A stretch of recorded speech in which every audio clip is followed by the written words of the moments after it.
Competition campus family में आप सभी का स्वागत है। आज हम लोग पढ़ेंगे मेटल नॉन मेटल का पार्ट 2। जो पहले की वीडियो नहीं देखे हैं हम लोग चल के प्लेलिस्ट में जाइए और वहां कम से कम आप केमिस्ट्री की वीडियो देख लीजिए तो आपको कंप्लीट समझ में आएगा। लास्ट दिन हम लोग बहुत सारा चीज पढ़ चुके हैं कि एक मेटल जो है ऑक्सीजन के साथ किस तरह से रिएक्शन करेगा, एसिड के साथ किस तरह से रिएक्शन करेगा, कौन रिएक्शन करेगा और कौन रिएक्शन नहीं करेगा, और रिएक्शन करेगा तो कौन सा गैस उत्पन्न होगा। ठीक है, आज हम आपको सबसे पहले बता रहे हैं कि एक जो आपका मेटल है, एक जो आपका धातु है, वो दूसरे धातु विलयन के साथ किस तरह से रिएक्शन करेगा। विलयन को हम सॉल्यूशन कहेंगे। जिस तरह से चीनी का सॉल्यूशन होता है, चीनी का घोल जिसको आप शरबत कहते हैं, उसी तरह से ये कॉपर सल्फेट का विलयन है। ये कॉपर और SO4 है तो उसको सल्फेट पढ़ना है। तो देखते हैं ये किस तरह से रिएक्शन करेगा। तो होता क्या है कि आयरन जब इससे रिएक्शन करता है तो ये दोनों रिएक्शन करके बना लेता है आपका FeSO4। क्या पढ़ेंगे इसे? Fe है तो क्या पढ़ेंगे? आयरन। SO4 है तो क्या पढ़ेंगे? सल्फेट। पूरा क्या पढ़ेंगे? Iron sulphate. और ये आपका Cu अलग हो जाता है। तो यहाँ पर यदि आप ध्यान से देखिएगा तो इसमें जो आपका CuSO4 था, अब क्या बन गया? ये FeSO4। तो यहाँ से आप देख सकते हैं कि जो Cu है वो हट गया है। हट गया ना Cu? कहाँ है? यहाँ Cu था, यहाँ Cu है नहीं, तो Cu आपका हट गया। इसको हम कहेंगे Cu डिस्प्लेस हो गया या कहेंगे Cu विस्थापित हो गया। कौन है करने वाला? Fe ना हटा दिया, खुद जाके जुड़ गया और Cu को हटा दिया। तो यहाँ पर ध्यान रखिए होता क्या है कि जो ज्यादा एक्टिव, जो ज्यादा रिएक्टिव होता है मेटल, जैसे आयरन की बात करेंगे तो ऑब्वियसली ये ज्यादा रिएक्टिव है। अब बोलिएगा कैसे? हम पहले ही बता दिए थे कि कोई भी चीज रटने का जरूरत नहीं है। आप घर में बर्तन देखे होंगे कि जो आपका लोहे से बना होता है कोई भी चीज और कॉपर से बना होता है कोई भी चीज, जल्दी कौन आपका रिएक्ट करता है? दैट मीन्स जंग लगना या कुछ भी जल्दी किसमें होता है? आप देखे होंगे लोहा में जल्दी होता है, 2-3 दिन में जंग लगना शुरू हो जाता है। दैट मीन्स ये ज्यादा रिएक्टिव है। तो होता क्या है? ये है ज्यादा रिएक्टिव। तो ये ज्यादा रिएक्टिव करता क्या है? कम रिएक्टिव को हटा देता है उसके विलयन से। ठीक है, आपका आयरन ज्यादा रिएक्टिव है इसीलिए ये Cu को क्या करता है? हटा देता है, डिस्प्लेस कर देता है। और हम लोग ये चीज रिएक्शन चैप्टर में भी पढ़ चुके हैं केमिस्ट्री में। आप चाहें तो उसको भी कंप्लीट देख सकते हैं। ठीक है, नहीं तो आप डायरेक्ट समझ लीजिए ये ज्यादा रिएक्टिव है, ये क्या करता है? कम रिएक्टिव वाले को हटा देता है। ये दोनों पहले था, Cu को हटा दिया। ये ठीक उसी तरह से है जिस तरह से मान लीजिए कि इन दोनों के बीच दोस्ती है, इसके और इसके बीच दोस्ती है, बॉन्डिंग है। ठीक है, अब उधर से आया कोई ज्यादा एक्टिव पर्सन, तो क्या होता है? जो ज्यादा एक्टिव पर्सन है, मान लिया जाए यदि ये थोड़ा सा लेजी टाइप का आदमी है, तो ये जो ज्यादा एक्टिव है वो क्या करता है? लेजी को हटा देता है और खुद दोस्ती कर लेता है। सेम यहाँ भी हुआ है, देख सकते हैं। Cu को हटा दिया, खुद दोस्ती कर लिया। दैट मीन्स Fe हमारा क्या रहा होगा? ज्यादा एक्टिव रहा होगा। ठीक है, तो क्वेश्चन यहीं से आपका बनता है, या तो ये रिएक्शन पूछ देगा, अदरवाइज पूछ देगा इसमें कौन ज्यादा रिएक्टिव है। ठीक है, या पूछ देगा कौन यहाँ पे डिस्प्लेस हो रहा है, या ये किस तरह का रिएक्शन है। क्योंकि डिस्प्लेस हो रहा है तो डिस्प्लेसमेंट है, दैट मीन्स विस्थापन अभिक्रिया है। ठीक है, समझ गए? अब उसके बाद हम लोग यहाँ पर देख रहे हैं, बहुत इंपॉर्टेंट, ध्यान से देखिएगा, संक्षारण क्या होता है। ठीक है, इंग्लिश में कहेंगे कोरिजन। क्या होता है ये? देखिए होता क्या है, जब भी आप किसी धातु या धातु से बना कोई बर्तन या कुछ भी छोड़ देते हैं लंबे समय तक खुले वायु में, ठीक है, तो होता क्या है? धीरे धीरे उस धातु की मजबूती जो है वो घटने लगती है। जैसे लोहा को आप छोड़ दीजिए, धीरे धीरे वो कमजोर पड़ने लगता है। ठीक है, तो खुले में छोड़ देने से धातु की मजबूती का घटना, वही क्या कहलाता है? आपका संक्षारण। संक्षारण का नॉर्मल मीनिंग होता है नष्ट होना। अब मजबूती घट रहा है तो नष्ट ही तो हो रहा है। ठीक है, तो समझ गए संक्षारण क्या होता है। अब जो संक्षारण है, सबसे अधिक जो संक्षारण होता है, आप देखे होंगे सबसे अधिक संक्षारण किसका होता है? लोहा का होता है, आयरन का होता है। आप कॉपर से बना बर्तन, लोहा से बना बर्तन लाके घर में रख दीजिए और आप 1 महीने के बाद उसको देखिए, ऑब्जर्व करिए, देखे होंगे कि लोहा जो है वो ज्यादा संक्षारित हुआ होगा, जंग लग गया होगा पूरा। तो सबसे अधिक संक्षारण जो होता है वो लोहे का होता है। ठीक है, ये ज्यादा रिएक्ट करता है, ठीक है, मेटल में से। ठीक है, संक्षारण सबसे अधिक इसी का होता है। अब यहाँ पर ध्यान रखना है कि जब लोहे का संक्षारण होता है इसको हम लोग जंग लगना भी कहते हैं। ठीक है, जंग लगना, या इंग्लिश में कहें रस्टिंग। लोहे का संक्षारण क्या कहलाता है? जंग लगना या रस्टिंग। अब जब लोहे का संक्षारण होता है, दैट मीन्स जंग लगता है, तो ये मतलब किससे रिएक्शन करता है कि जंग लग जाता है? ध्यान रखिएगा, आयरन जब आपका ऑक्सीजन से रिएक्शन करता है, ठीक है, और आपका वाष्प, ठीक है, वाष्प माने वेपर, मतलब जल का गैसीय रूप, ठीक है, तो ये ऑक्सीजन से रिएक्शन करके और वाष्प से रिएक्शन करके जंग लग जाता है। यदि आप लोहे को छोड़ते हैं, जहां ऑक्सीजन मिलता हो, वाष्प न मिलता हो, तो जंग नहीं लगेगा। ज्यादा हो तो जल्दी जंग लग जाएगा। आप बोलिएगा वैसे छोड़ देंगे, देखिए वायुमंडल में वाष्प होता ही है, समझ रहे, कहीं भी रखिए तो वायुमंडल में वाष्प है ही, तो जो वायुमंडल में वाष्प है और ऑक्सीजन तो है ही, उन दोनों से रिएक्शन करके क्या होता है, जंग लग जाता है। ठीक है, अब यहाँ पर एक चीज पूछता है कि जब लोहे में जंग लगता है तो उससे लोहे का भार क्या होता है। ठीक है, तो ऑब्वियस से लोहे का भार बढ़ जाएगा। अब इसको भी कई लोग रटते हैं जो कि जरूरत नहीं है। ठीक है, जैसे कि मान लिया जाए ये आपका लोहा है, जंग लगता कैसे, ऑक्सीजन के साथ रिएक्शन कर लेता है और आपका भाप के साथ रिएक्शन कर देता है। तो उसमें होता क्या है कि ऑक्सीजन उसके साथ जाके जुड़ जाता है, जल उसके साथ जाके जुड़ जाता है, लोहा के साथ रिएक्शन करता है तो जाके जुड़ जाता है। आप सिंपली सोचिए, जब केवल आयरन था तो इसका भार, और जब इसमें ऑक्सीजन जुड़ गया और जल जुड़ गया तो भार क्या होगा। यदि ऑक्सीजन और जल जुड़ जाता है तो भी से भार बढ़ जाता है। नहीं समझ पा रहे हैं, मान लिया जाए आप एक व्यक्ति हैं, आपका वेट जो है 50 kg है। क्या होगा यदि आप पर बहुत सारी मक्खियां, ठीक है, मतलब आपसे चिपक जाए, ठीक है, या 5 किलो का एक्स्ट्रा चीज आपके शरीर से चिपका दिया जाए, क्या होगा, आपका वेट क्या होगा, भार क्या होगा, बढ़ेगा। ठीक उसी तरह से है, ये आपका आयरन है और जब ये जल के साथ रिएक्शन करता है तो जल उसके साथ जाकर मिलता है तो उससे जो है आपका भार बढ़ेगा ही बढ़ेगा, जल का जो भार रहेगा उतना बढ़ जाएगा। ठीक है, हाँ ये जरूर है कि धीरे धीरे जो है वो जंग लग करके खत्म हो जाएगा, लोहा खत्म हो जाएगा, लेकिन हम अभी ये नहीं बोले हैं कि लोहा जंग जंग लग के खत्म हो गया है। अभी आप केवल सोचिए कि अभी बस केवल जंग लगा है, वो झड़ के गिरा नहीं है। ठीक है, तो क्या होगा, तो वेट बढ़ जाएगा, समझ रहे हैं। हाँ, ये लंबे समय तक यदि रहा तो लोहा झड़ झड़ के गिरने लगेगा और लोहा जो है पूरी तरह से क्या होगा, खत्म हो जाएगा। समझ गए, चलिए, तो ये हो गया आपका लोहे का संचारण। अब दूसरा आपका है, आप देखे होंगे यदि कॉपर दैट मींस तांबा से बना कोई बर्तन है तो वो भी संचारित होता है, लेकिन धीरे धीरे होता है। ठीक है, कॉपर भी संचारित होता है लेकिन धीरे धीरे होता है। ठीक है, और कॉपर जो संचारित होता है, ठीक है, ये भी आपका किससे संचारित होता है, तो ध्यान रखिएगा कार्बन डाइऑक्साइड से ये संचारित होता है। ठीक है, ऑक्सीजन से नहीं होता ये, और आपका जल से संचारित होता है। ठीक है, जल से संचारित होता है। ठीक है, कॉपर Cu। ठीक है, जब ये इसके साथ रिएक्शन करता है ना तो ये कार्बोनेट बना लेता है। ठीक है, हम लोग रिएक्शन में पढ़े हैं, और इसके साथ जब रिएक्शन करता है ना तो हाइड्रोक्साइड बना लेता है। हाइड्रोक्साइड है तो इसको लिखेंगे CuOH2, ये बना लेता है हाइड्रोक्साइड। और ये हाइड्रोक्साइड जहां भी आए तो समझ लीजिए कि ये क्षार है नेचर, माने क्षार ये है, दैट मींस इसको चखेंगे तो आपको कड़वा लगेगा। ठीक है, तो ये क्षार है। तो यही आपका कार्बन डाइऑक्साइड और जल से रिएक्शन करने के कारण कॉपर जो है उसका जो चमक है ना वो फीका पड़ जाता है। ठीक है, अब इससे छुटकारा कैसे मिल सकता है, तो इससे छुटकारा पाने के लिए क्या उपाय है कि कोई भी खट्टा चीज लीजिए और उससे बर्तन को रगड़ दीजिए, साफ कर दीजिए, तो पूरी तरह से फिर चमकने लगेगा। आप घरों में देखे होंगे कि जो बर्तन वगैरह होता है उसको इमली वगैरह से रगड़ दिया जाता है तो पूरी तरह से चमकने लगता है कॉपर वाला बर्तन। अब बोलिए क्यों चमकने लगता है, देखिए चमक फीका पड़ा किसके कारण, ये बन गया क्षार और कार्बोनेट भी बना है। तो जब हम इमली से रगड़ेंगे तो इमली में क्या है, एसिड, और हम लोग पहले पढ़ चुके हैं कि जब कोई एसिड बेस के साथ रिएक्शन करता है तो एक दूसरे के प्रभाव को खत्म कर देता है। ठीक है, तो जब इसका प्रभाव खत्म हो जाएगा, ये खत्म हो जाएगा जब, तो फिर वापस चमकने लगेगा। ठीक है, तो ये चीज भी ध्यान रखिएगा, और आप ये बताइएगा कि इमली में कौन सा एसिड है। ठीक है, वैसे इमली टमाटर किसी भी खट्टे पदार्थ से रगड़ देंगे तो वापस बर्तन जो है वो आपका चमकने लगेगा। ठीक है, ये हो गया आपका कॉपर का संचारण। दूसरा ध्यान रखिएगा आपका चांदी, चांदी का संचारण ना के बराबर होता है। ठीक है, हम क्या बताए थे कि जो आपका सक्रियता श्रेणी है, ठीक है, हम लोग लास्ट दिन पढ़े हैं, उसमें जो सबसे नीचे है उसका संचारण ना के बराबर होता है। जैसे चांदी की बात करें तो इसका संचारण ना के बराबर होता है। हाँ, कॉपर भी यही था लेकिन कॉपर का थोड़ा सा संचारण हो जाता है, लेकिन चांदी की बात करें तो संचारण ना के बराबर होता है। और सोना की बात करें, प्लेटिनम की बात करें तो इसका तो संचारण होता ही नहीं है, जीरो, इसलिए इसका चमक हमेशा बरकरार रहता है। कॉपर फीका पड़ने लगता है, चांदी भी बहुत बार देखे होंगे काला हो जाता है, लेकिन सोना प्लेटिनम इस सब का चमक फीका कभी नहीं पड़ता। यही कारण है कि ये काफी महंगा है और इससे ज्वेलरी वगैरह बनाया जाता है। ठीक है, तो हम यहाँ पर देखते हैं कि जो आपका चांदी है ये किससे संचारित होगा। ठीक है, तो ध्यान रखिएगा चांदी संचारित होता है हाइड्रोजन सल्फाइड से। किससे, हाइड्रोजन सल्फाइड से, ऑक्सीजन से, कार्बन डाइऑक्साइड से कोई फर्क नहीं पड़ता है, इसको हाइड्रोजन सल्फाइड से ये संचारित हो जाता है। ठीक है, कई बार एग्जाम में रिपीट किया गया है। ठीक है, और एक और यहीं पर ध्यान रख लेना है कि जो आपका पीतल होता है, ब्रास, ये मिश्र धातु है।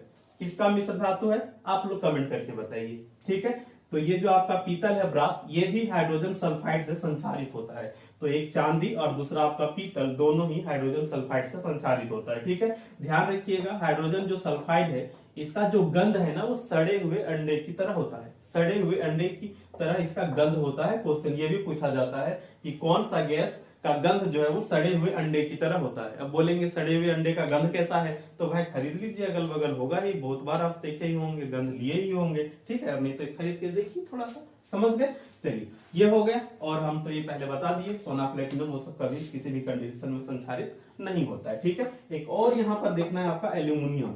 ठीक है, एल्यूमिनियम ये ऑक्सीजन के साथ रिएक्शन करता है और एल्यूमिनियम ऑक्साइड बना लेता है। लेकिन यहाँ पर ध्यान रखना है कि जब लोहा संचारित हुआ, ठीक है, तो क्या होता है, धीरे धीरे लोहा झड़ झड़ के, जंग लगा तो झड़ने लगता है, टूटने लगता है और खत्म हो जाता है पूरी तरह से। लेकिन एल्युमिनियम के साथ ऐसा नहीं होता है। ठीक है, यदि एल्युमिनियम ऑक्सीजन से रिएक्शन करे तो एल्युमिनियम के ऊपर एल्युमिनियम ऑक्साइड का लेयर बन जाता है, परत बन जाता है, और ये एल्युमिनियम के लिए लाभकारी है।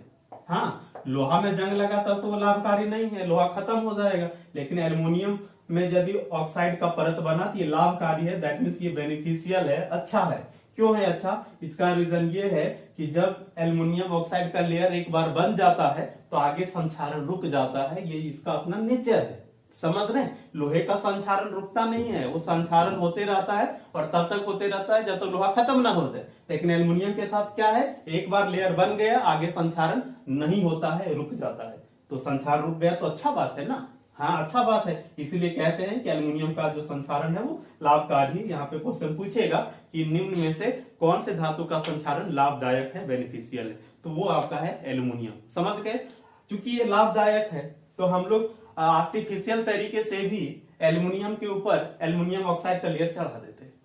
यदि आर्टिफिशियल तरीके से एल्युमिनियम के ऊपर एल्युमिनियम ऑक्साइड का लेयर चढ़ाया जाए तो उस प्रोसेस को एनोडीकरण बोलते हैं। क्या हम बोले कि आर्टिफिशियल तरीके से, ठीक है, एल्युमिनियम के ऊपर एल्युमिनियम ऑक्साइड का लेयर चढ़ाना, वो क्या कहलाता है, एनोडीकरण। कैसे होता है ये एनोडीकरण? सबसे पहले जो है इसका क्या कहते हैं, आपका सल्फ्यूरिक अम्ल, सल्फ्यूरिक अम्ल H2SO4 का घोल लिया जाता है। ठीक है, और एनोड होता है और कैथोड होता है। ठीक है, हम लोग जब विद्युत पढ़ेंगे तो वहां पर पढ़ेंगे, दो इलेक्ट्रोड होता है, एक आपका कैथोड होता है और एक आपका क्या होता है, एनोड होता है। ठीक है, एनोड होता है। तो जो आपका एल्युमिनियम जिस पर लेयर चढ़ाना है, ठीक है, उसको एनोड बना देते हैं, जिस पर लेयर चढ़ाना है उसको एनोड बना दिए। ठीक है, और इसमें कौन सा घोल डाला हुआ है, H2SO4 सल्फ्यूरिक अम्ल का घोल डाला हुआ है। जब हम इसमें विद्युत पास कराते हैं तो ये टूटता है।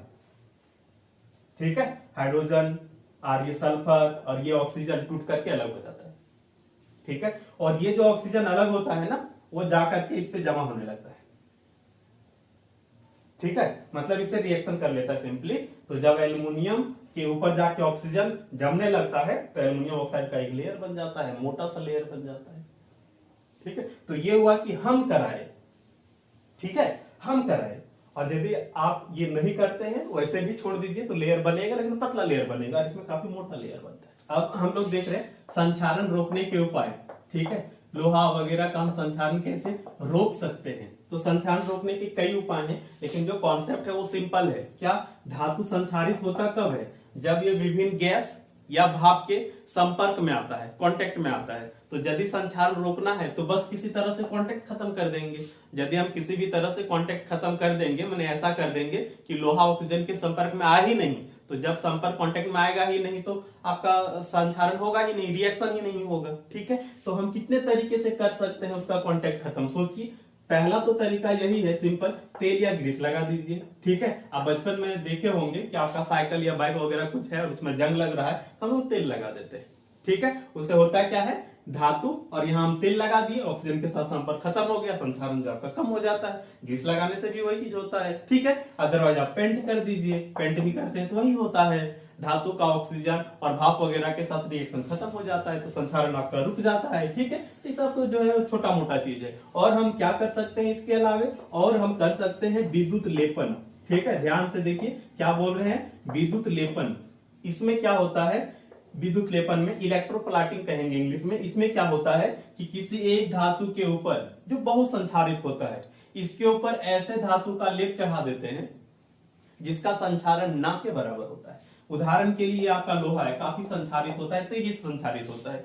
तो हम लोग क्या करेंगे, विद्युत लेपन की सहायता से लोहा के ऊपर क्रोमियम का लेप चढ़ा देते हैं, क्रोमियम का लेप चढ़ा देते हैं। क्रोमियम का संचारण ना के बराबर होता है। आपके आपके साइकिल और जो आपका बाइक है ना, उसका जो हैंडल होता है ना, हैंडल होता है, उसमें देखिएगा कि लोहा का बना हैंडल होता है और वो काफी चमकता है, ठीक है, चम चम चम चम करता है ना, वाइट टाइप का। तो वो है क्या, तो लोहा का बना जरूर है, लेकिन उसके ऊपर से क्रोमियम का लेप लगाया गया है, ठीक है। तो आप देख लीजिएगा हैंडल कितने दिन तक जो है उसी तरह से चमकता रह जाता है, काफी दिनों तक। के बाद एक आपका और क्या होता है, गैल्वेनाइजेशन, जिसको आप हिंदी में बोलते हैं यसद लेपन, ठीक है, यसद लेपन। यसद लेपन, यसद का मतलब होता है जस्ता, जी,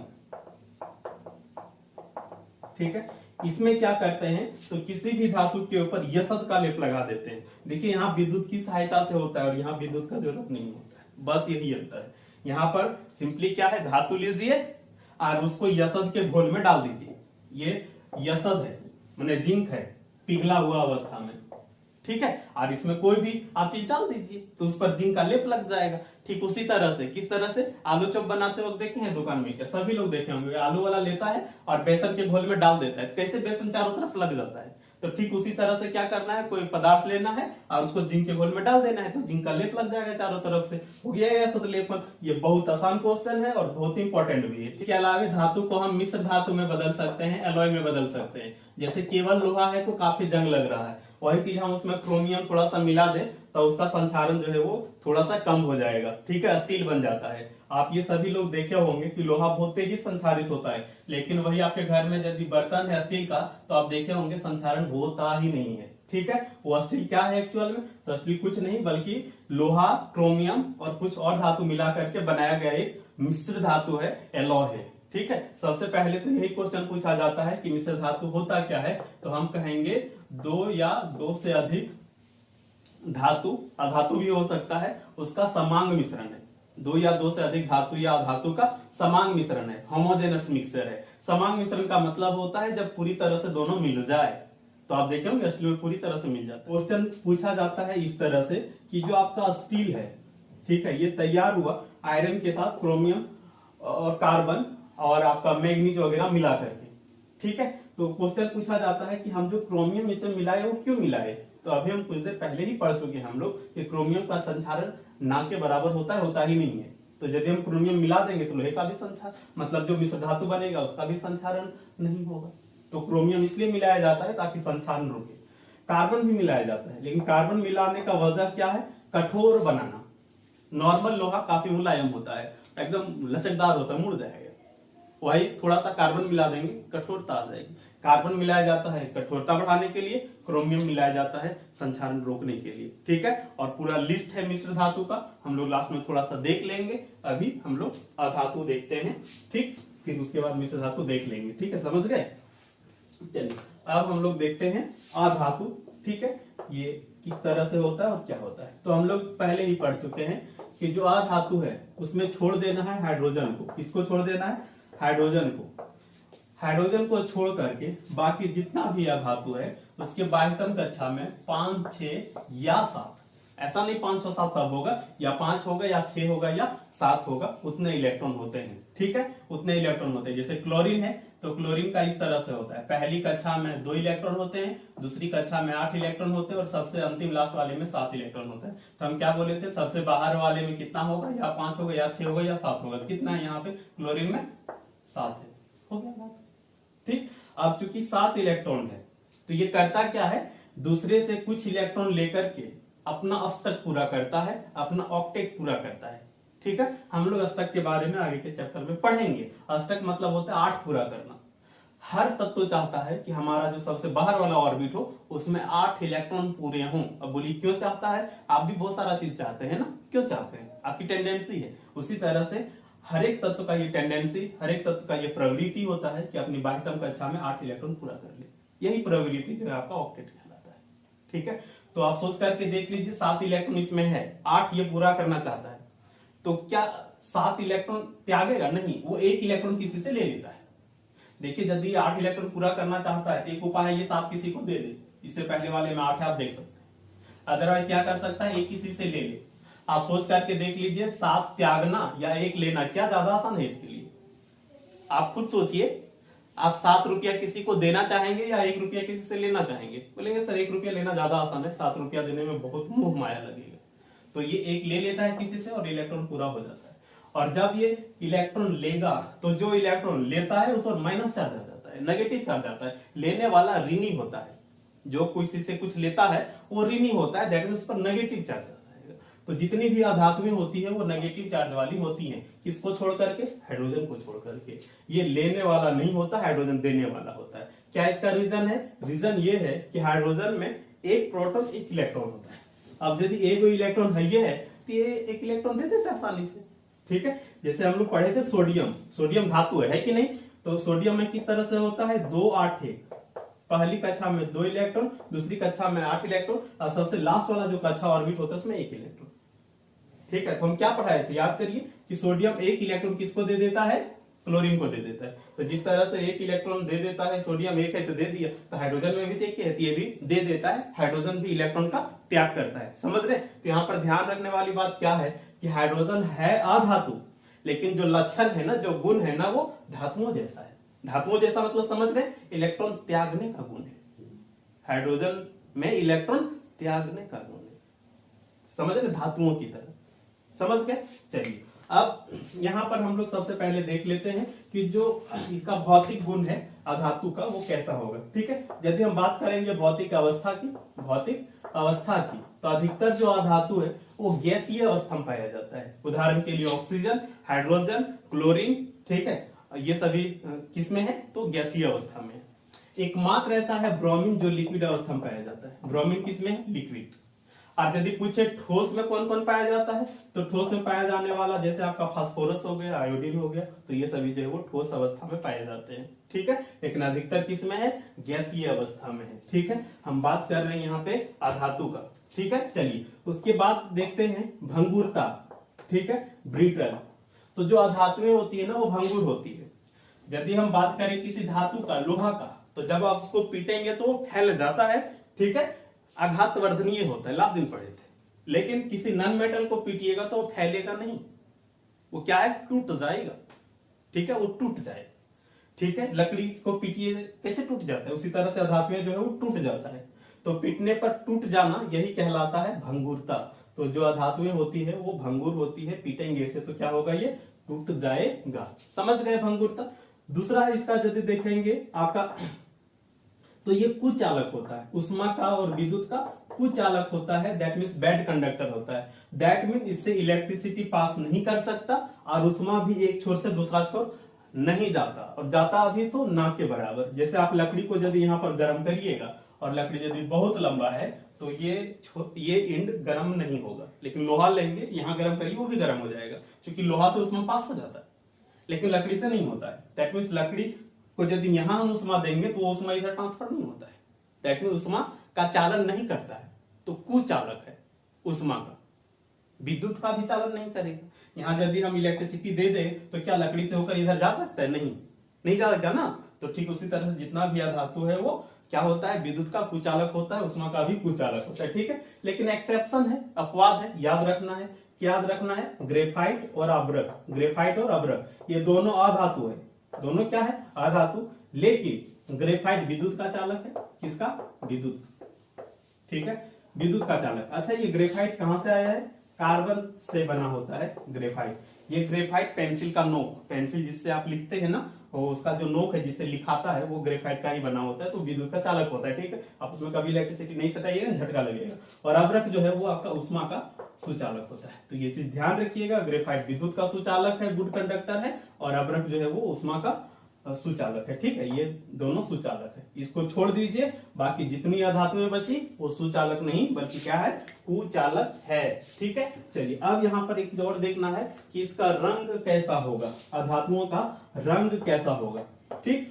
तो बहुत सारे तो रंगहीन होते हैं, जैसे ऑक्सीजन की बात करें तो रंगहीन है, कोई रंग नहीं है, ठीक है। लेकिन बहुत सारा का रंग होता है। जैसे हम बात कर ले यहाँ पे आपका क्लोरीन का, ठीक है, किसका? क्लोरीन, ठीक है। तो क्लोरीन का जो रंग है वो हल्का सा पीला होता है। बात करें फास्फोरस का तो इसका कलर रेड भी होता है और इसका कलर व्हाइट भी होता है। ठीक है, बात करें आयोडीन का तो हल्का सा भूरा होता है लेकिन काला टाइप का दिखेगा। ठीक है, तो भूरा काला समझ सकते हैं, बाकी ऑप्शन से पता चल जाएगा, कई बार एग्जाम में पूछा गया है। ठीक है, वैसे एक दो क्वेश्चन नोट्स में ऐड किया हुआ है, आप लोग नोट्स जरूर पढ़ लीजिएगा, हम डिस्क्रिप्शन में डाल देते हैं, तो वहां से आप पढ़ेंगे तो आपको सारी चीजें कंप्लीट मिल जाएंगी पूरी तरह से। ठीक, इसका रासायनिक गुणधर्म की बात करते हैं तो सबसे पहले देखते हैं ऑक्सीजन के साथ रिएक्शन। तो ऑक्सीजन के साथ रिएक्शन करके ये भी ऑक्साइड बना लेता है। ऑक्सीजन के साथ रिएक्शन करके क्या बना लेगा? ऑक्साइड बना लेगा। जैसे कार्बन है और ये जब ऑक्सीजन के साथ रिएक्शन करता है तो क्या है, दो चीज बन सकता है, ध्यान रखिएगा, या तो कार्बन डाइऑक्साइड बनेगा, डाई माने दो होता है, या तो कार्बन डाइऑक्साइड बनेगा या कार्बन मोनोऑक्साइड बनेगा। मोनो माने सिंगल होता है। ठीक है, वो लिखे दैट मींस वो अकेला है, तो ये कार्बन मोनोऑक्साइड पढ़ाएगा और ये कार्बन डाइऑक्साइड पढ़ाएगा। तो ऑक्सीजन के साथ रिएक्शन करके ये भी बन सकता है, ये भी बन सकता है। ठीक है, बोलिएगा कब कौन बनेगा? देखिए होता क्या है, यदि ऑक्सीजन पर्याप्त मात्रा में हो। ठीक है, ये कार्बन है, अच्छा समझ रहे, कार्बन आपका कोयला या लकड़ी, तो उसमें कार्बन होता है और जलता वही है, और जलता है मतलब ऑक्सीजन के साथ रिएक्शन करता है। ध्यान रखिएगा, जलना माने ऑक्सीजन के साथ रिएक्शन करना, बिना ऑक्सीजन से कोई चीज जल नहीं सकता है। तो जलता है तो क्या होता है, ऑक्सीजन के साथ रिएक्शन करता है। तो हम क्या बोले कि यदि कोयला, उसमें कार्बन है, यदि आप उसको खुले मैदान में जलाते हैं या ऐसे जगह जलाते हैं जहां पर्याप्त मात्रा में ऑक्सीजन है, तो यदि ऑक्सीजन पर्याप्त मात्रा में है तो कार्बन डाइऑक्साइड बनेगा। लेकिन वही पूरा रूम पैक कर दीजिए, हवा कम हो जाएगा। बोली कैसे? जलता है ऑक्सीजन खत्म, जब जलेगा तो ऑक्सीजन यूज होगा, और यदि कमरा बंद है तो बाहर से आ नहीं पाएगा, तो कमरा में जो ऑक्सीजन है वो तो धीरे धीरे कम होगा ही होगा। हाँ, और जब ऑक्सीजन कम होगा ना तो अब कार्बन मोनोऑक्साइड बनने लगेगा। रूम बंद कर दिए, शुरू में तो ठीक है ऑक्सीजन रहेगा, लेकिन धीरे धीरे ऑक्सीजन कम होने लगेगा, उसके बाद जो है वो कार्बन डाइऑक्साइड ना बन करके क्या बनने लगेगा, कार्बन मोनोऑक्साइड बनने लगेगा। और ध्यान रखिएगा ये काफी जहरीला होता है, यदि ये हमारे शरीर के अंदर गया तो उससे मृत्यु तक हो सकती है। कई बार आप पेपर में पढ़े होंगे कि व्यक्ति जो है वो रूम बंद करके कोयला जला के सो गया ठंड के दिन में, सुबह मतलब सोया तो सोया जो था वो सोया ही रह गया, मर जाते हैं। तो कार्बन मोनोऑक्साइड के कारण ये क्वेश्चन भी कई बार पूछा है कि कौन सा गैस का बनना जानलेवा है वगैरह वगैरह। ठीक है, तो ये चीज ध्यान रख लीजिए। और बाकी दूसरा धातु भी ऑक्सीजन के साथ रिएक्शन करके ऑक्साइड बना लेता है। ठीक है, और हम आपको बताए थे कि जब धातु ऑक्साइड बनाता है तो उसका नेचर कैसा होता है, क्षारीय, कड़वा होता है। लोहा को चप के देखिए, कड़वा लगेगा। ठीक है, क्षारीय होता है। तो जस्ट उल्टा करिए, धातु कैसा होगा, अम्लीय होगा।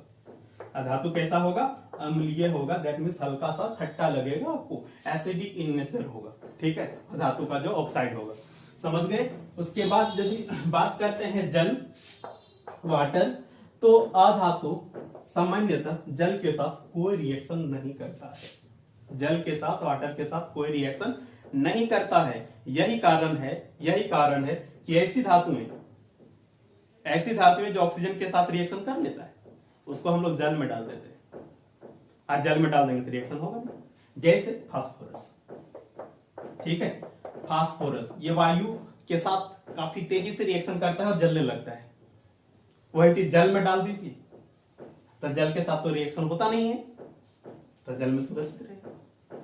तो यहां पे एक क्वेश्चन बन गया आपका कि फास्फोरस को कहां रखते हैं डुबा के, जल में, वाटर में। और आपको याद हो यदि तो सोडियम, पोटेशियम, उन सबको सुरक्षित कहां रखा जाता है, केरोसिन के तेल। और फास्फोरस को कहां रखते हैं सुरक्षित, जल में। ठीक है, ध्यान रख लेंगे। चलिए, अच्छी बात। और थोड़ा बहुत जो छूटा हो आप नोट से जरूर पढ़ लीजिएगा, कवर हो जाएगा, विशेष कुछ है नहीं। अब यहाँ पर हम कुछ मिश्र धातु देख लेते हैं। जैसे ये आपका पीतल है तो ये कॉपर और जिंक का बना होता है, कॉपर और जिंक का ये मिश्रण है। और कांसा जो है आपका कॉपर माने तांबा और टीन का मिश्रण है। इन दोनों में बहुत कंफ्यूजन होने लगता है एग्जाम हॉल में। ठीक है, कि ये ठीक है कॉपर, लेकिन कॉपर के साथ जिंक है या टीन है, ये बहुत कंफ्यूजन क्रिएट करता है। तो थोड़ा सा लिंक करके याद करेंगे तो कंफ्यूजन नहीं होगा। इसको कैसे याद रखिएगा, पिताजी याद रखना है, पिताजी। ठीक है, जी जी जी जिंक। ठीक है, कॉपर तो दोनों में है ना। ठीक है, ये तांबा कॉपर दोनों में है, इसमें जिंक और इसमें टीन है, तो वही ध्यान रखना है, पिताजी। जी मैंने जिंक। ठीक है, जिंक को हिंदी में जस्ता बोलते हैं, लेकिन अक्सर आपको जिंक ही लिखा मिलता है। ठीक है, और ये कांसा, ये कैसे याद रखेंगे, कॉपर तो है दोनों में ही, और यहाँ टीन है, तो इसको पढ़िए कांटी। कांटी कांटी होता है, ठोकते हैं जिसको, कांटी। समझ गए। उसके बाद ये बहुत महत्वपूर्ण है, जर्मन सिल्वर। क्या क्या मिला है, तांबा, जिंक, निकेल। आपसे पूछेगा कि जर्मन सिल्वर में सिल्वर कितना प्रतिशत है, तो भैया सिल्वर है ही नहीं। कहाँ सिल्वर है? कॉपर है, तांबा, जिंक और निकेल है, सिल्वर है ही नहीं, तो 0% है। अब इसका नाम सिल्वर क्यों पड़ा और जर्मन क्यों पड़ा? तो जो आपका हिटलर था ना, वो अपने सैनिकों को मेडल देता था, सारे सैनिक को लगा कि ये सिल्वर है, सिल्वर जैसा ही दिखता है, सारे सैनिक को लगा सिल्वर है। बाद में पता चला रहा है वो सिल्वर नहीं है, बल्कि इसका ये मिश्र धातु है। तो जर्मनी का था ना वो हिटलर, तो वहीं से नाम ही पड़ गया जर्मन सिल्वर। समझ रहे हैं? उसके बाद आपका एलिको नाम से पढ़िए, इसको रटने का जरूरत नहीं है। एल्युमिनियम, निकेल और कोबाल्ट। एल्युमिनियम, निकेल और कोबाल्ट का ये मिश्र धातु है। इसका यूज किया जाता है चुंबक बनाने में, मैग्नेट बनाने में। समझ रहे?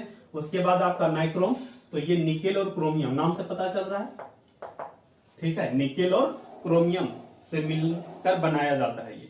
और इसका यूज करते हैं हीटिंग एलिमेंट बनाने में। हीटिंग एलिमेंट मैंने जहां गर्म करते हैं, जैसे आयरन है, तो आयरन गर्म होता है तो कपड़ा को जो है वो प्रेस करते हैं, ठीक है, या फिर वाटर हीटर है, तो वो सब चीजें बनाने के लिए वो सब हीटिंग एलिमेंट हो गए। तो वो सब चीजें, अच्छा हिंदी में तापन अवयव, हाँ, तो उसको बनाने के लिए इसका यूज करते हैं, ठीक है। अमलगम ये क्या होता है? तो ये होता है पारा माने मरकरी इंग्लिश में कहें तो, और धातु, कोई भी धातु, पारा रहेगा ही रहेगा, और कोई भी धातु हो, उन दोनों का जो मिश्रण तैयार होगा वही अमलगम कहलाएगा। जैसे आपका धातु के जगह क्या हो सकता है, मान लीजिए कोई भी धातु हो सकता है, चांदी, तो पारा प्लस चांदी से जो तैयार होता है उसका यूज किया जाता है दांत भरने में। दांत गड्ढा हो जाता है तो भरा जाता है ना, भराए होंगे दांत यदि कभी, तो वो एक्चुअल में एक तरह से अमलगम ही था। समझ गए? यहाँ पे क्वेश्चन पूछा जाता है कि कौन सा ऐसा धातु है जो मतलब अमलगम नहीं बनाता है, तो लोहा। मतलब जब आप पारा को चांदी के साथ मिलाएंगे तो मिल जाएगा पूरी तरह से, लेकिन वही लोहा के साथ मिलाने की कोशिश करेंगे तो नहीं मिलता है। तो ये चीज ध्यान रखिएगा, लोहा आयरन पारा के साथ जो है वो मिश्रण नहीं बनाता है, अमलगम नहीं बनाता है, ठीक है। उसके बाद आपका मैग्नीशियम, नाम से पता चलता है मैग्नीशियम और एल्युमिनियम का ये मिश्र धातु है। और एल्युमिनियम काफी हल्का है, जानते होंगे, और हल्का होने के कारण ये भी हल्का होता है। एल्युमिनियम हल्का है, भी हल्का ही होगा। और इसका यूज किया जाता है हवाई जहाज बनाने में। आप लोहा यूज कर दीजिएगा, इतना भारी हो जाएगा, इतना भारी हो जाएगा, फिर यात्री का लोड कैसे लेगा, ठीक है। तो ये सारा कुछ इंपॉर्टेंट चीज हम देखती है, और लिस्ट से जरूर आप पढ़ लीजिएगा, वहां परसेंटेज सही दिया हुआ है। आज के लिए इतना ही, मिलते हैं नेक्स्ट वीडियो में, तब तक के लिए अपना ख्याल रखिए, खुद से